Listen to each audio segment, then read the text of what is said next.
সন্তুষ্ট নয় Kolkata high court, report জমা করলেও সন্তুষ্ট নয় কলকাতা হাইকোর্ট।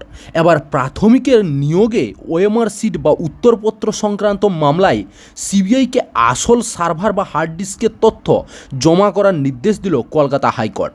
উত্তরপত্র স্ক্যান করার পর কোথায় কোন হার্ড ডিস্কে রাখা হয়েছিল সেই নিয়ে বিস্তারিত জবাব তলব করলেন কলকাতা হাইকোর্টের বিচারপতি রাজশেখর মান্থা।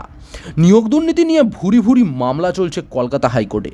2014 সালে প্রাথমিক নিয়োগের পরীক্ষায় অরিজিনাল ওএমআর সিট নষ্ট করা হয়েছে। আগেই কলকাতা হাইকোর্টে কথা জানিয়েছিলেন প্রাথমিক শিক্ষা পর্ষদ, তবে ডিজিটাইজড কপি রয়েছে বলে আদালতে দাবি করে পর্ষদ। বলা হয়েছিল এস বসু রায় অ্যান্ড কোম্পানির নামের একটি কোম্পানির উত্তরপত্র মূল্যায়ন করছিল, তারই ওএমআর সিটের স্ক্যান কপি রেখেছিল। এই মামলায় হাইকোর্টে সিবিআই তদন্তের নির্দেশ দিলে কেন্দ্রীয় তদন্তকারী সংস্থার কাছে রিপোর্ট তলব করেছিলেন বিচারপতি মান্থা। এদিন তার রিপোর্ট জমা করলেও তাতে খুশি নয় হাইকোর্ট।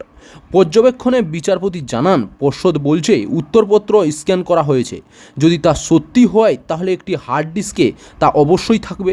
সেই হার্ড ডিস্ক কি সিবিআইয়ের কাছে আছে?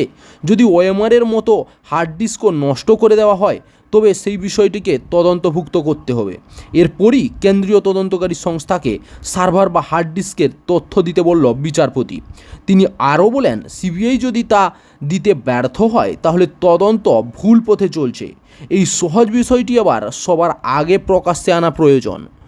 বিচারপতির নির্দেশের পর সিবিআইয়ের আইনজীবী বলেন, হার্ড ডিস্ক বাজেয়াপ্ত করা হয়েছিল, তাতে যে ডিজিটাইজড তথ্য রয়েছে তা অনায়াসেই পাল্টে দেওয়া সম্ভব। উত্তরপত্রের অরিজিনাল কপি নষ্ট করার পাশাপাশি মেটাডেটাও মুছে ফেলা হয়েছে। কথা শুনেই বিচারপতি বলেন, মেটাডেটা কখনো মুছে ফেলা যায় না, এর ডিজিটাল ছাপ থেকেই যায়।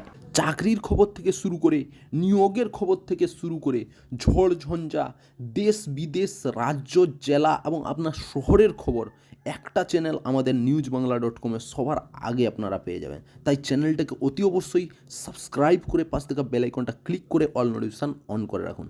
জয় হিন্দ, জয় ভারত।